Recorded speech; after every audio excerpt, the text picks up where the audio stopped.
Welcome back to Infinite Podcast, friends. I'm here with Simon, and today we're diving into the ocean of ideas, literally. Have you heard about these artificial reefs, Simon? They're like underwater Legos for fish, but instead of plastic, they're using old ships and specially made sculptures. It's a polarizing splash in marine conservation. Let's not even start on the whole ship graveyard debate. Your thoughts? Oh boy, the ship graveyard bit fires me up. I mean, just plopping down a hunk of metal into the ocean and calling it an eco-utopia? It's like dropping your old car in your backyard and expecting flowers to bloom in the seats. Sure, the fish might be throwing a party, but is anyone thinking about long-term RSVPs here? I get your heat, Simon. But think about it. The ocean's a big backyard. And unlike cars, ships become reefs, not just rust buckets. When they sink a vessel properly, it can be like hitting the eco-jackpot for marine life. Yet you're right. It's not just fish fiestas on sunken ships. We need science-led pool parties, ensuring these metal giants don't turn into underwater villains long-term. Let's talk success stories, though. Some spots have nailed this blend of art and ecology. Absolutely, Joe. Let's shine a light on the brighter side. Take the Great Barrier Reef. There's a project where they took damaged parts of the reef and then handed over these concrete structures that look like hobbit homes for fish. They're designed to promote coral growth and offer shelters. This isn't just tossing old boots into the pond and hoping for the best. It's thoughtful architecture for underwater residents. These successes show us that with a bit of ingenuity, we can create thriving hotspots for marine biodiversity. I hear you on the hobbit homes, but playing devil's advocate here, not all fish want to live in the Shire. Fancy structures can attract tourists, both human and fish, sure. But what about the natural charm of the old reef? We risk turning authentic underwater wildlands into theme parks. Ingenuity's great, but it's a slippery slope. Can we trust that every project has Mother Nature's best interests at heart, or are some just eco-bling for developers? Oh, this reminds me of the time I attempted to spruce up my garden. It was a wild little patch. Birds, bees, the works. So I got fancy, put in some exotic plants thinking it'll be the bee's knees. Well, guess what? The local critters weren't fans, and my neighbor's cat turned out to be an unexpected tourist, if you catch my drift. Tried too hard to make it flashy, and the charm was lost. Just like our ocean projects, got to keep it real for the natives, or it all goes belly up. Haha, I see that. So when you went full Monty with the exotic garden makeover, did the original buzzers eventually adapt, or did they bail for less glitzy digs? Hey newcomers, you're slipping into a chat about dressing up the ocean floor. Imagine underwater worlds with sunken ships and sculptures giving fish new digs. It's not just old boots at the bottom of the pond anymore. We're giggling over eco-fancy projects turned aquatic theme parks, and whether all this deep-sea bling is helping or just showy. Hold on to your snorkels. We're going deep on whether these marine makeovers are trendy or truly helpful for our fin friends. Dive into the debate with us. All right, let's bubble up the conversation. Do we want the ocean to be a gallery of human artifacts? There's a fine line between helping and hijacking nature's design. Sure, sunken ships might look cooler than your average rock, but the sea ain't a museum. We've got to ask, are we building for the fish or for our own wow moments when we dive down there? So there I was last summer, fishing at the old quarry pond. They'd sunk a couple of sculptures down there to attract tourists and such. Suddenly, I reel in this massive bass. He's got more character than my Uncle Rick, who once went to Mardi Gras dressed as a mermaid. Anyhow, I'm looking at this fish and thinking, did he strut from sculpture to sculpture like they're his personal art exhibit, or did he just miss hiding in the weeds? Makes you wonder if what we're doing underwater is for them or just another quirky story for us to tell. That bass probably didn't care if he was swimming around a Van Gogh or a pile of rocks, as long as he had a place to call home. We slap on a snorkel, float down there, and suddenly we're art critics in wetsuits. But the fish? They'll take a reef, real or steel, as long as it's cozy and there's lunch swimming by. Our underwater utopias need more weed hiding spots, less showboat sculptures. What do these finned critters gain from our aesthetic adventures? That's the real catch. You nailed it, Joe. It's about making a home, not an underwater art gallery. The bass I caught, he had his swanky steel reefs but probably missed the mess of natural nooks and crannies. We gotta focus on what these gilled guys need: safe spots to spawn and plentiful plankton buffets, rather than eye candy for divers. Let's craft these underwater utopias with the tenants in mind: the fish, not us snorkel-bearing tourists looking for a cool backdrop for our selfies. Yeah, exactly. We shouldn't be building underwater theme parks. It's all about creating a habitat where fish can thrive, places to hide, hunt, and hang out without worrying about being some diver's photo op. Remember, it's their world. We're just visiting. Let's keep it wild. But wait a sec, Joe. If you're just some little fishy, an old ship might be like hitting the jackpot, a fancy new condo with all the bells and whistles. Consider this: for creatures that have been swimming around the same old coral blocks for ages, a spruced up reef could be a breath of fresh salt water. It pumps life back into tiresome spots, gives young corals a fresh start.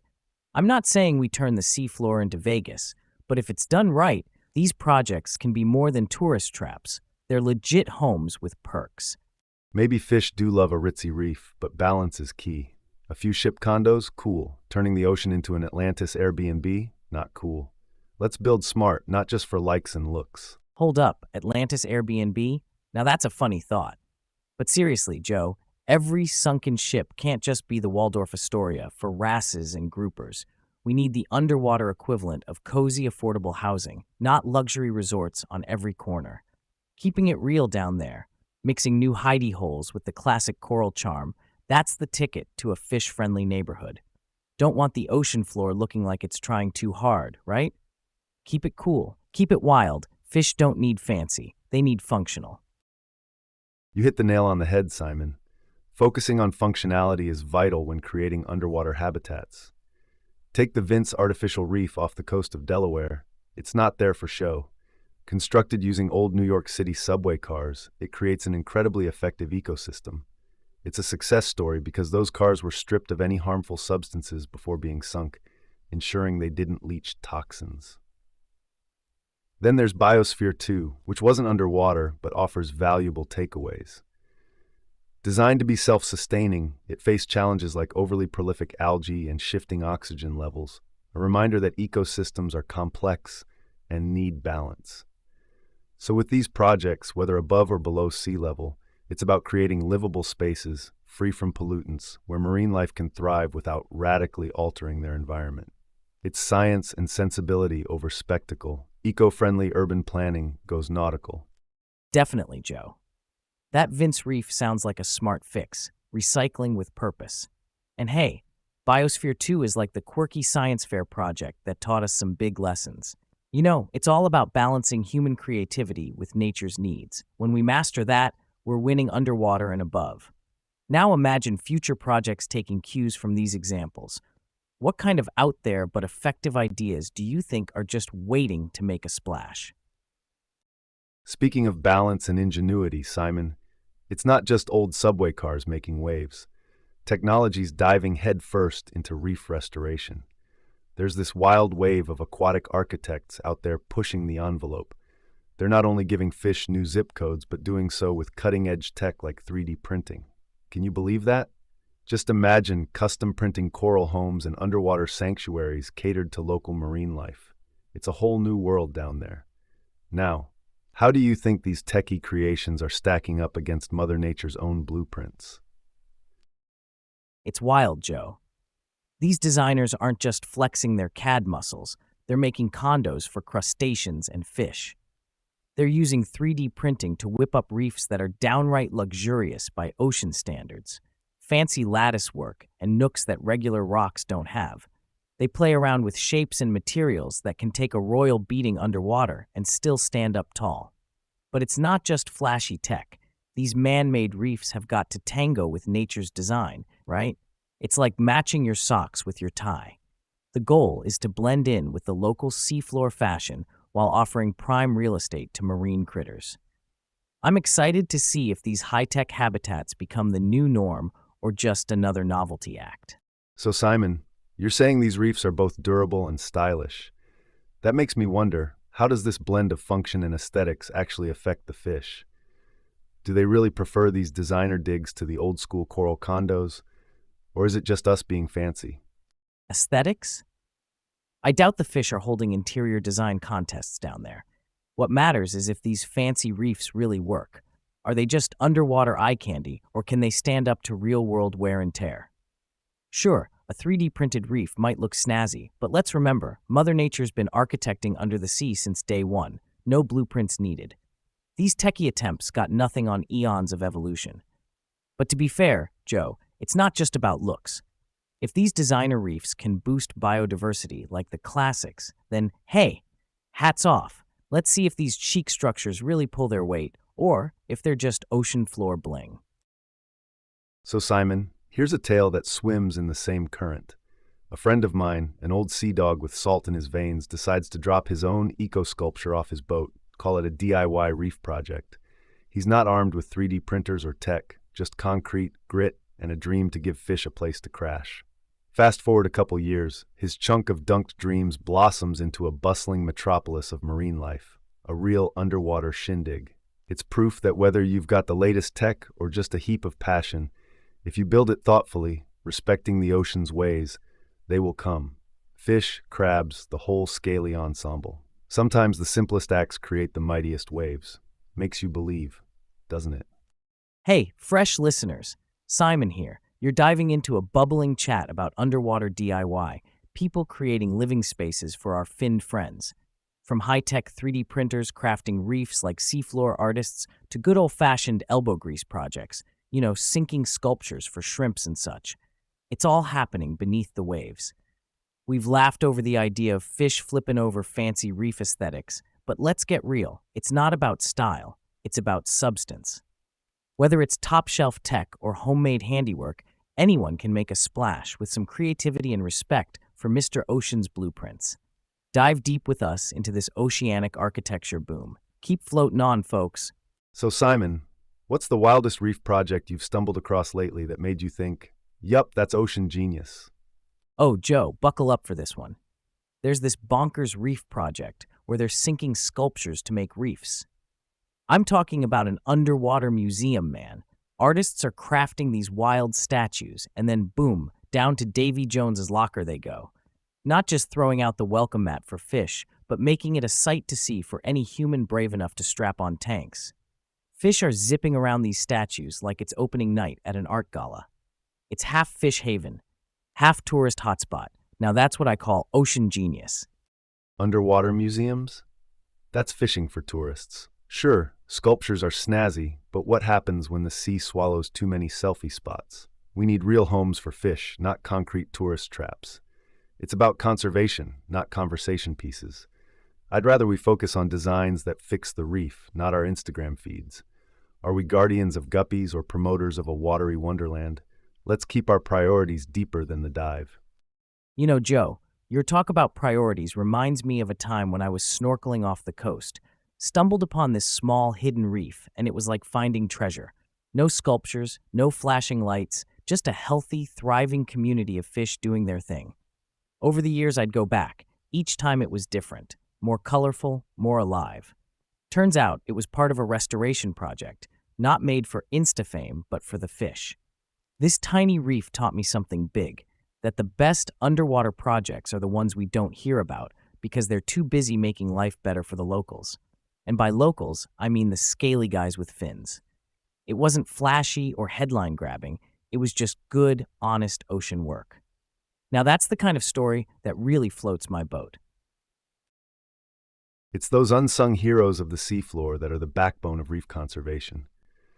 Take a look at projects like the Global Coral Restoration Project, Simon, action-driven initiatives focusing on rebuilding and restoring vulnerable coral systems around the world. These guys are grafting coral fragments onto nursery-raised structures, then replanting them back into damaged reefs.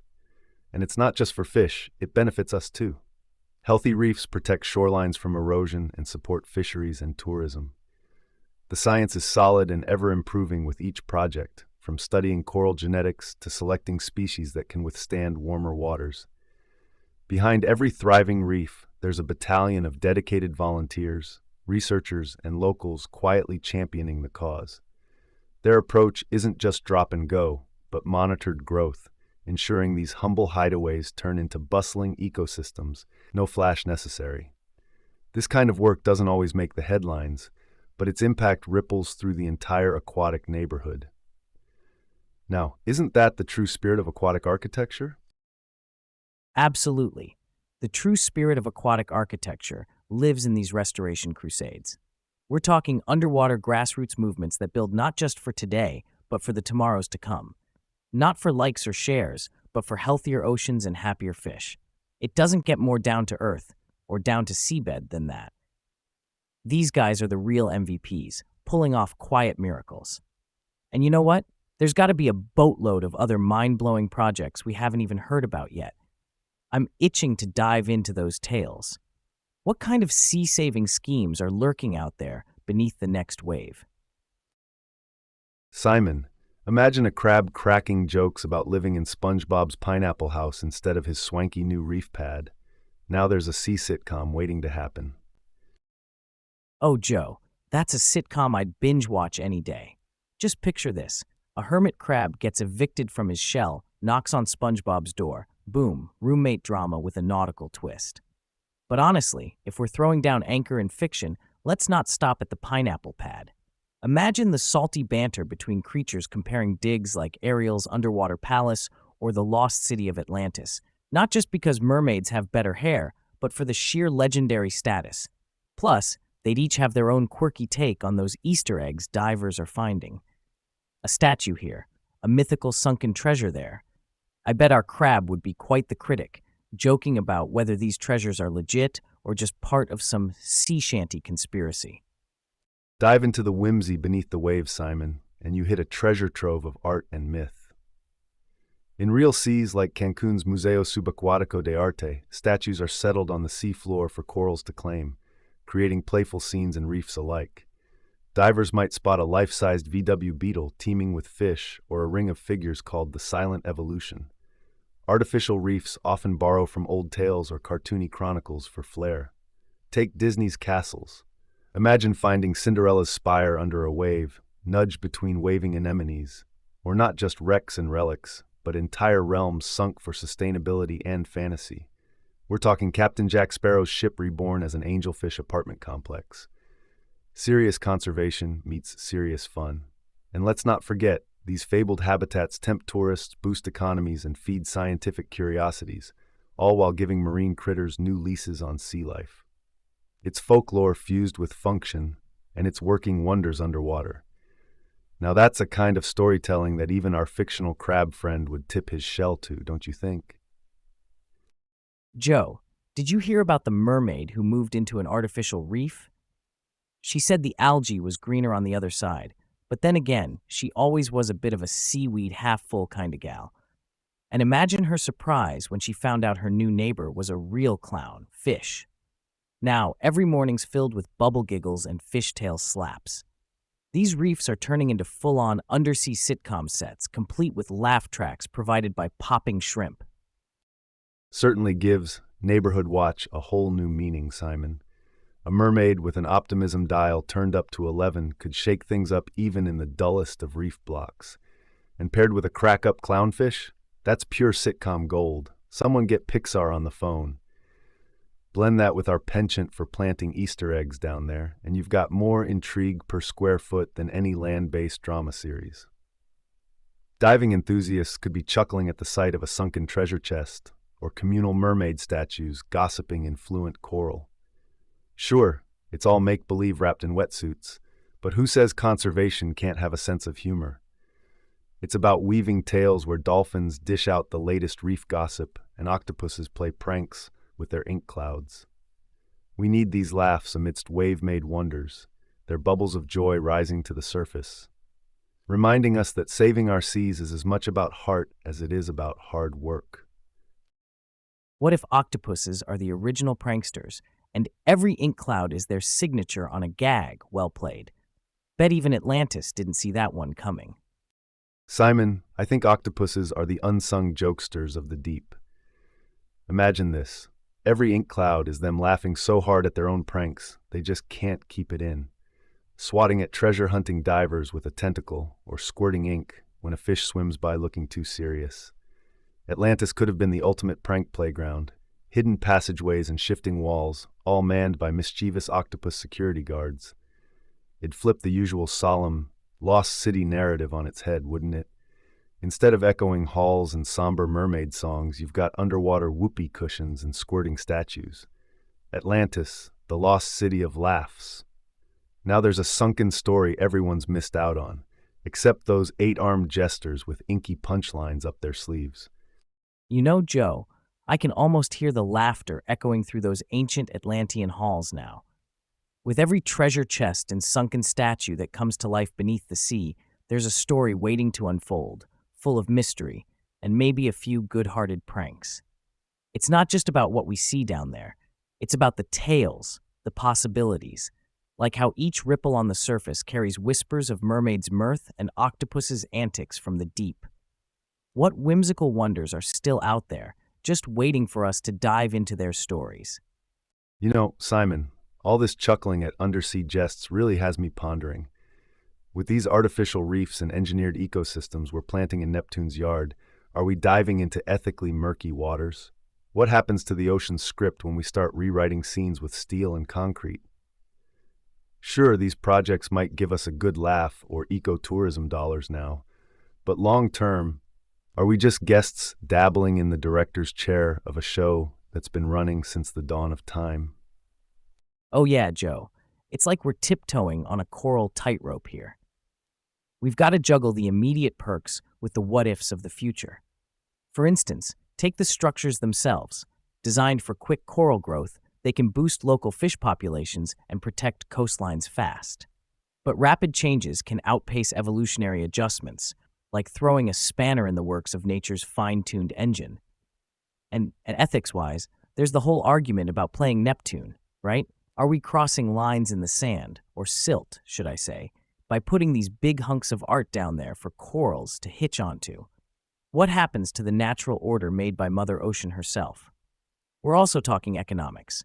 Artificial reefs can be moneymakers for communities through fishing and diving tourism. Some folks worry, though, are we just setting up shop in Uncle Octopus's backyard without reading the HOA guidelines? Do we need a permit signed in squid ink? Lastly, our conservation scoreboard isn't all ticker tape parades. These man-made marine mansions might not replicate the complexity of organic reefs, leaving some sea citizens wishing for the good old days. Plus, unintended consequences could have us eating humble algae pies in the end. So to sum it up, are we directors, stagehands, or just part of the audience in this underwater show? It's a deep question with tides of opinions, and no one wants to be left holding the anchor if things go south. Could we be cooking a recipe for ecological indigestion by adding our own ingredients to Mother Nature's stew? Let's not forget, when humans get too chefy with the environment, sometimes what's cooked up isn't always palatable. Totally, Joe. Mess with the recipe too much, and we might just spoil the broth. Gotta think about what we're stirring in. Exactly. We're in the kitchen with good intentions, thinking we're spicing up the ocean's soup for the better. But biology's a complex flavor profile that doesn't always take well to new seasonings. Human-made reefs might be our way of adding salt, but what if the ocean's life forms preferred a sprinkle of natural minerals instead? Even with benefits like boosted fish populations and tourism dollars, it's a roll of the bones whether our concocted marine menus will truly satisfy the long-term appetite of oceanic ecosystems. There's no takebacks once this dish is served, Simon. But here's another side of the clamshell, Joe. If we're careful chefs, these artificial reefs could be less like tossing random spices into the mix, and more like following a thoughtful recipe for restoration, especially in places where natural reefs are in hot water because of pollution or climate change. Some might argue that by building these structures, we're not elbowing our way into nature's kitchen so much as doing the dishes after making a mess of things. It's about giving back space to marine life that's lost its home to our other not-so-great interventions. And about playing God, or Neptune in this case, aren't humans part of the environment too? We tinker, sure, but we also have the potential to heal and protect with our actions. Isn't that a kind of stewardship? The ethical flip side is, if we can create habitats that help both sea critters and human communities, then maybe this isn't us overstepping. It's us trying to find our place in the ecosystem as responsible inhabitants rather than reckless intruders. So yeah, there's risk, but there's also reason. You've pried open a point worth shucking, Simon. If we step back and scan the horizon, maybe our reef building isn't overreach, but an olive branch extended beneath the brine. Yes, by slinging steel into the sea, we might be signing up as stewards, gardeners tending to what we've trampled. But again, stewardship walks a thin line between guardianship and gatecrashing. That's where bioethics wash ashore. We're part of this ecosystem, yet is our role to patch it up with man-made band-aids or let nature run its course. Even the best intentions can rattle reefs if we're not mindful about mimicking the authenticity of their organic blueprints. Clearly, it's not just about putting coral condos in place. Care and calibration are key. It's conservation with consideration. There's a shared future at stake. If we play our cards right, maybe these engineered efforts could indeed work in harmony with the original tenets of tide and turf. You've got to wonder, Joe, what if fish are secret architects and we're just building their blueprints? Playing off that, Simon, it's not just about the structures we build for them. There's a wave of science rolling into shore focused on editing coral genes to make these tiny architects more resilient. Spell check for DNA, if you will. We're talking about leveling up coral health and hardiness against threats like bleaching and disease. In a way, it's upgrading the blueprint while keeping the design essence intact. But as with any grand remodeling project, one has to ponder, is this edit an improvement or does it alter the narrative of the oceanic saga too drastically? What do you think about this genetic renovation plan, Simon? Gene editing corals, huh? I mean, sure, it sounds like a sci-fi fix to our real-world reef wrecks, but let's pump the brakes on that gene genie bottle for a sec. What if we jazz up these corals to withstand warmer waters, and then, whoops, turns out they outcompete the locals, and we've got an underwater Genghis Khan on our hands? The benefits sound snazzy, stronger corals that can take the heat like oceanic superheroes. But didn't Mother Nature have a system? Start tweaking genes, and where's the line?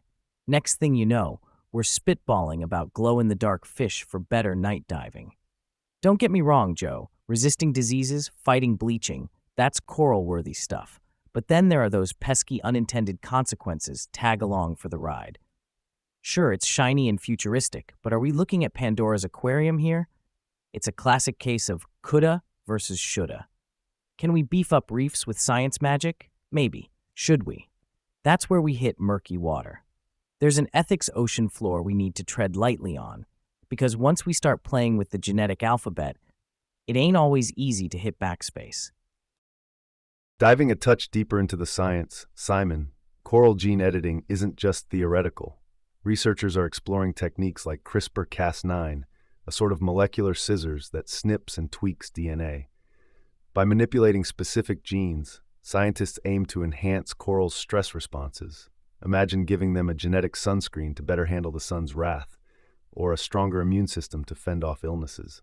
There's also talk about assisted evolution, where we hand-pick traits through selective breeding, like how we've done with dogs for centuries, but supercharged for timeliness, given our rapidly changing climate. This isn't tinkering on a whim, my friend. It's a calculated approach to help ecosystems keep their heads above water as oceans warm and acidify at unprecedented rates. By beefing up these key reef builders' resilience, we might slow down or even reverse some damage human activity has thrust upon them. Now, whether this is playing God or playing hero might come down to how tightly we can cap Pandora's jar after we crack it open just a smidge. The bioethical debate here straddles innovation and preservation, progress and precaution, all while the sands in the hourglass keep falling for our underwater kin. Assisted evolution, Joe?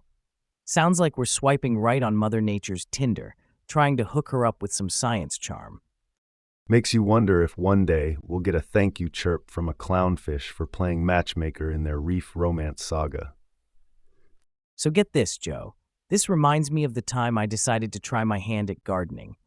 My thumbs are about as green as a sea anemone, so I figured, how hard can it be? Bought myself one of those pre-packaged garden kits, cherry tomatoes and the works. I lovingly tended to those little green buddies, and lo and behold, I got 2 tomatoes to show for it. 2. One looked like it won a fight with a lemon, but hey, it was progress. Patting myself on the back, thinking I've hacked the system with my beginner's luck and the help of that kit, until my neighbor comes out. His garden? It's the Amazon rainforest in comparison. Tomatoes big enough to have their own gravitational pull. Tells me he's been crossbreeding plants, tinkering with conditions, being all intentional with his approach. My roundup was organic chaos. His was calculated creation. Made me realize that putting in the effort to understand and adapt can give nature that extra boost, or in my case, ideally more than 2 tomatoes.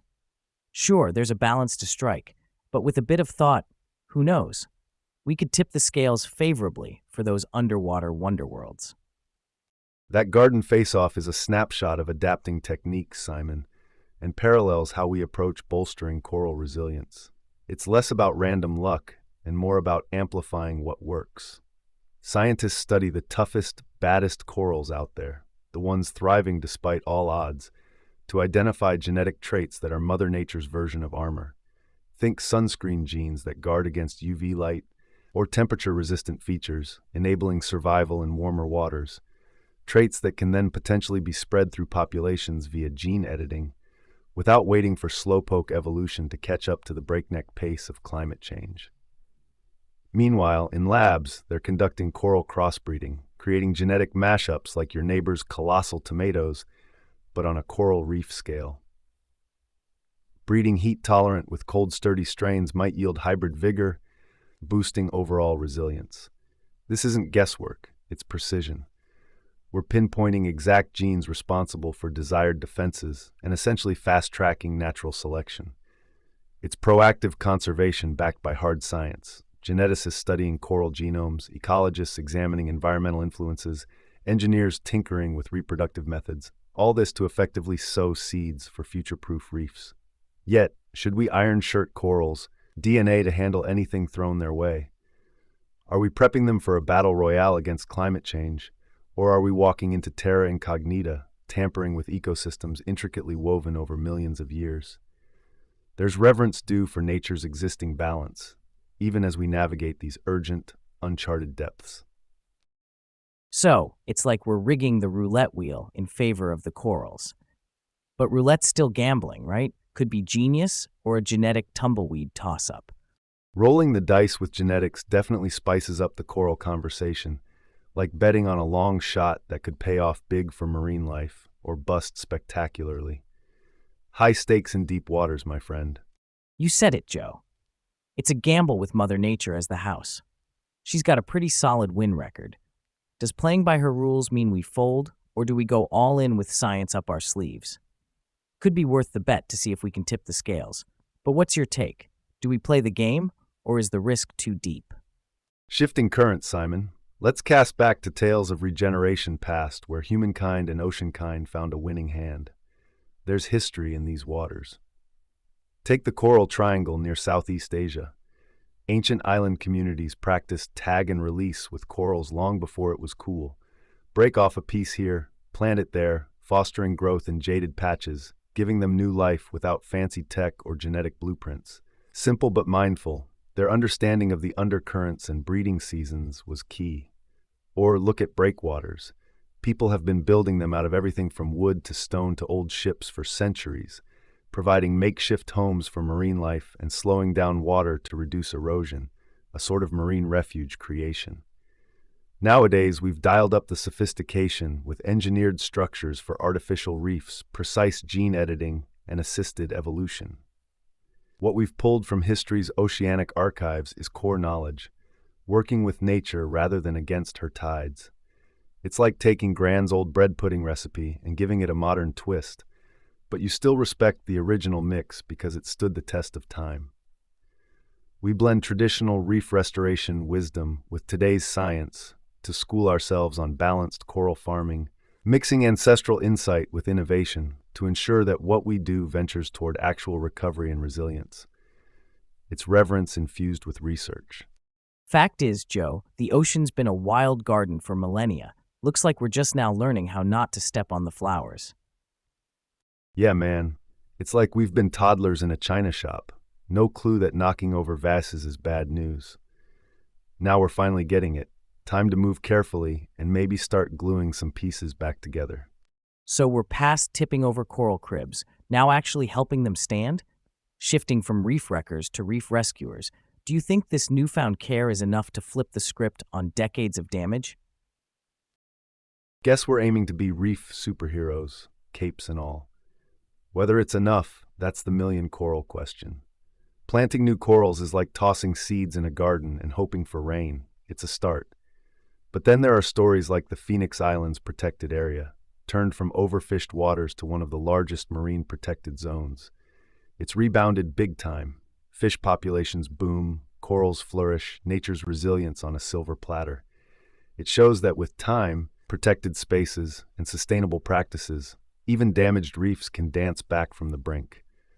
Modern moves could accelerate this. But it's not just about playing hero. It's about altering the storyline permanently. We're talking maintenance, defending against pollutants, regulating fishing, and constantly learning from past successes. Can these efforts truly rewrite history? If we manage regrowth as sensibly as our ancestors managed sustenance, keeping ecosystems intact, well, who's to say we don't stand a fighting chance to mend what's been torn? Our collective push can make more than a dent. It could very well be the plot twist coral reefs desperately need. That's a sunny outlook, but let's not start high-fiving just yet. Yeah, we've got protected areas bouncing back, but it's one thing to slap a do not fish sign and cross your fingers, another entirely to undo the full Monty of past damage. We're in neck deep with troubles like bleaching, acidification, and overfishing, massive global-scale mess-ups.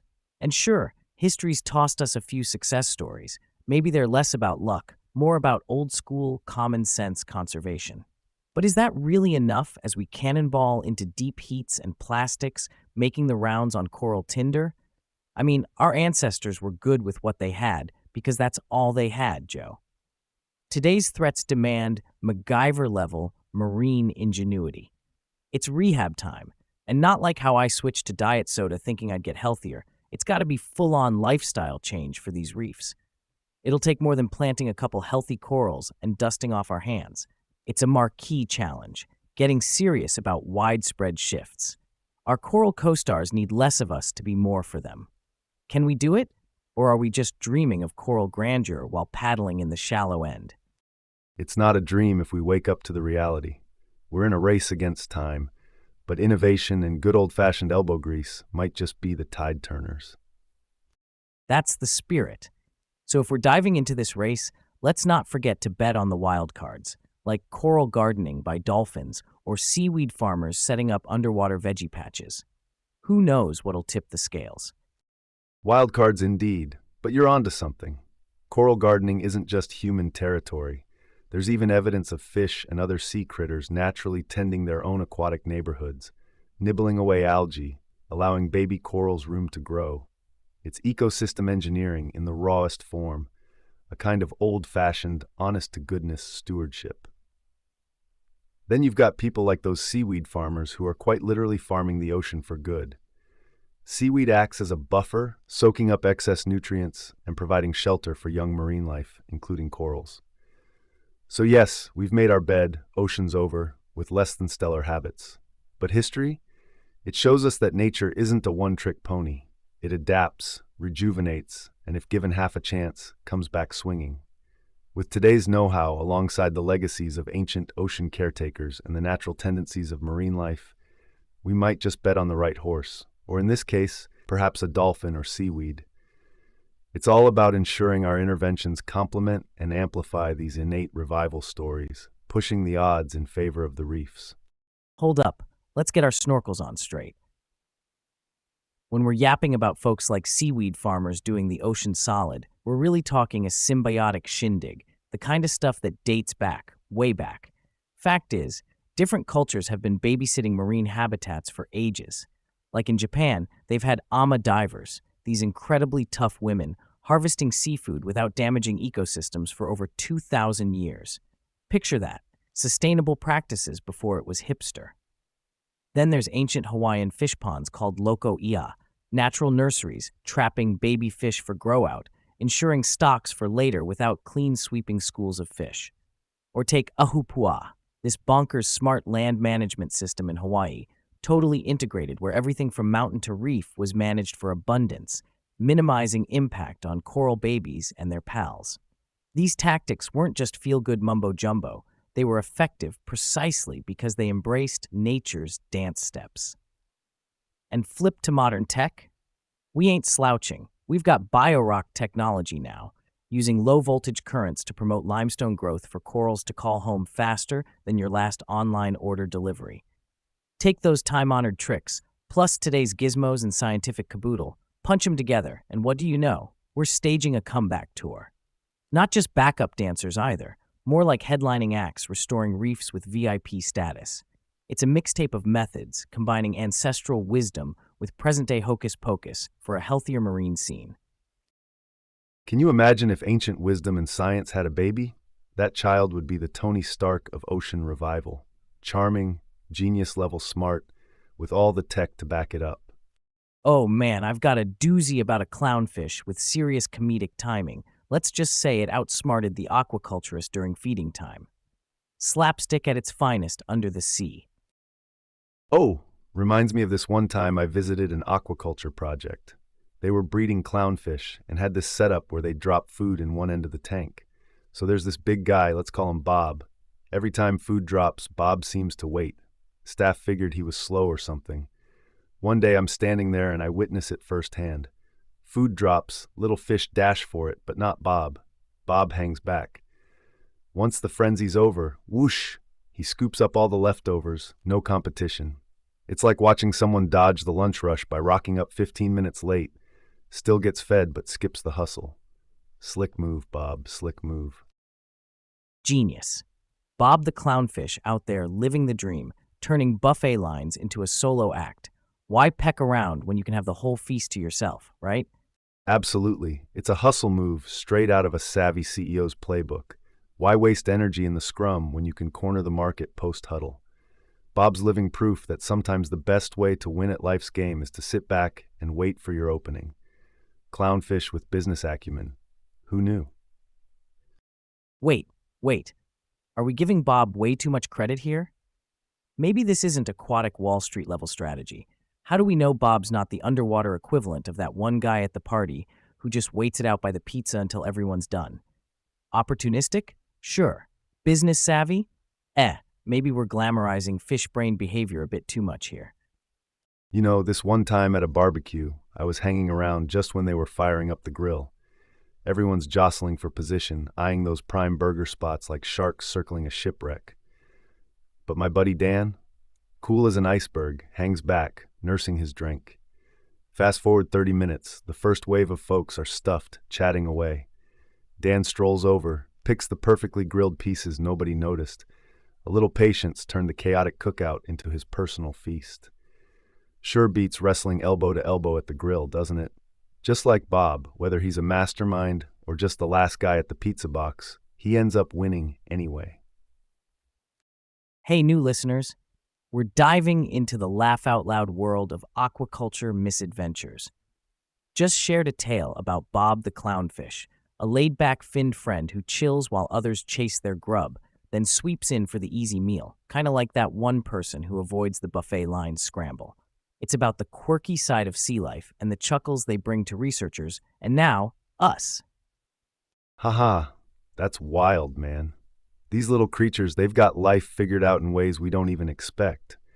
It's like fish are running their own underwater comedy show, and we're just lucky to have a front row seat. Front row seat? More like the peanut gallery, my friend.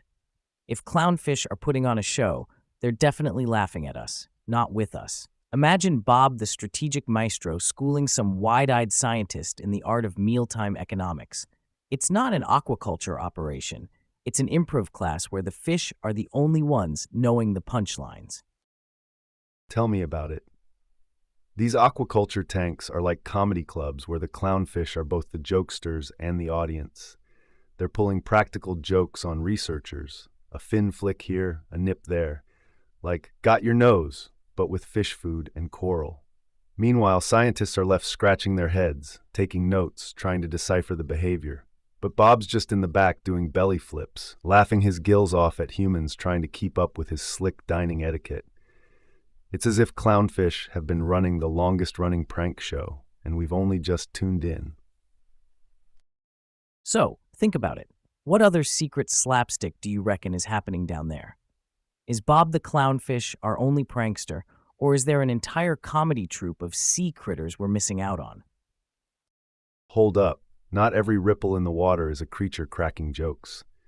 Some marine biologists might argue we're humanizing their behavior too much, projecting punchlines where there's just instinct. Fish do what they need to survive, and if that looks funny to us, it's just a bonus. They're not here for auditions. They're living life in ways refined over millennia. So maybe the only comedy troupe is the inadvertent one we create in our minds by watching nature just being nature. Oh, this one time? Listen to this. I was out snorkeling, right? My first glimpse underwater, and I'm floored by the colors, fish darting around, all that jazz. So I'm bobbing there, face down, thinking how it's like someone swiped nature with a highlighter. Forget black and white TV, this is full HD. Suddenly I spot this patch of coral, gray, kind of bleak looking in the midst of all the neon. And there's this little shrimp working away on it like a tiny cleaner, doing his bit in the grand scheme. Maybe he knows something we don't? Let's reel it back. Imagine that on a massive scale. Restoration not just happening, but thriving, because every little creature's pitching in. The future could be like my snorkel trip, the dull parts revived, bursting with life, making reality even better than what the fanciest tech can render. Just hope our human efforts can match up to what a simple shrimp naturally gets. That's fascinating stuff, my finned friends leaving us snippets of wisdom without even knowing it. But hey, that's just one brush with the Technicolor tapestry underwater. Imagine what other comedy lurking beneath we've yet to catch. What are your stories of sea life surprise? Let's dive deeper. Heh, it's not just impromptu pranks that get me thinking about the drink. Speaking of underwater surprises, brace yourself for this. Imagine thriving coral farms, like underwater gardens bursting with life.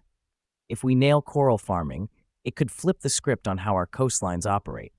You'd have these epicenters of biodiversity that not just divers or scientists flock to, but everyone wants a piece of. Towns could boom from ecotourism.